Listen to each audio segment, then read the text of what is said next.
Hi, it's Patti Scharf, CPA and co-founder of Catching Clouds. Today I'm going to walk you through 4 steps in figuring out sales tax for an Amazon seller. And stick around all the way to the end and I'll show you where you can find even more information about sales tax. Okay, let's jump right in with step number 1. Step number 1 is to determine where you have what's called Nexus. Nexus, just kind of simplified, is wherever you have a business presence. So if you think about like an old mom and pop store whose business is sitting in Kansas, they don't have to collect sales tax for people in Florida because they're sitting in Kansas. So how does an e-commerce business work?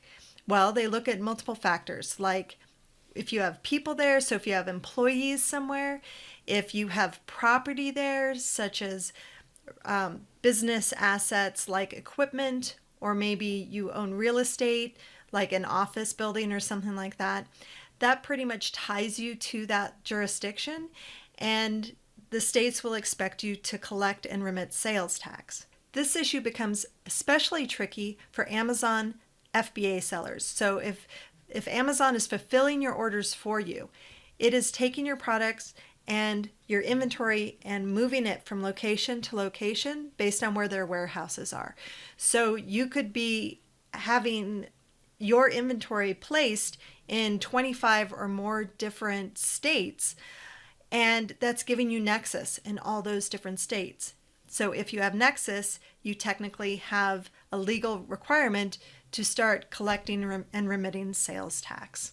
Now, you may not have visibility into where your inventory is at any particular point in time, but you can check out www.wherestock.com to obtain an inventory report that's going to show you when you first had inventory stored in a particular state. Step number 2 is to find out how much you owe. So just because you're tied to a particular state does not necessarily mean you need to be collecting sales tax, because not all products are taxable in all jurisdictions.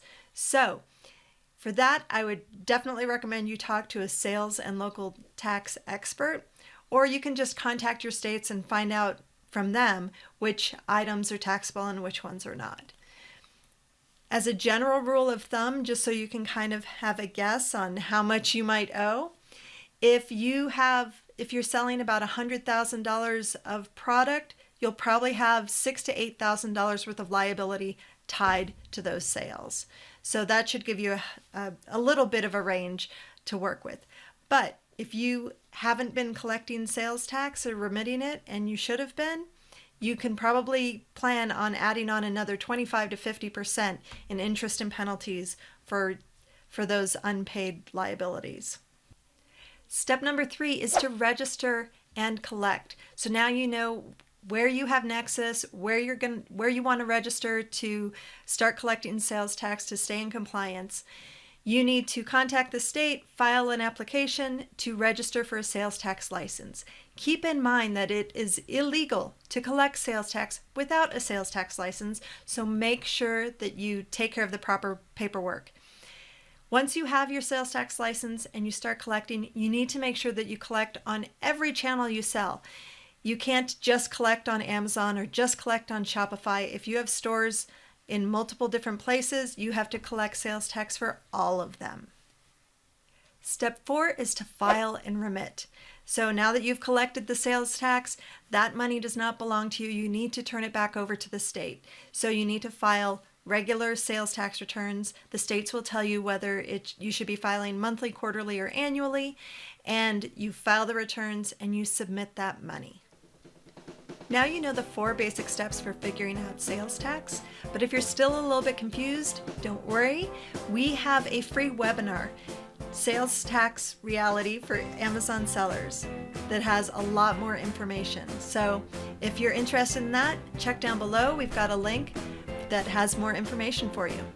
If you like this video, hit the like button, share it with your friends, and be sure to subscribe to our channel. Thanks, and see you next time.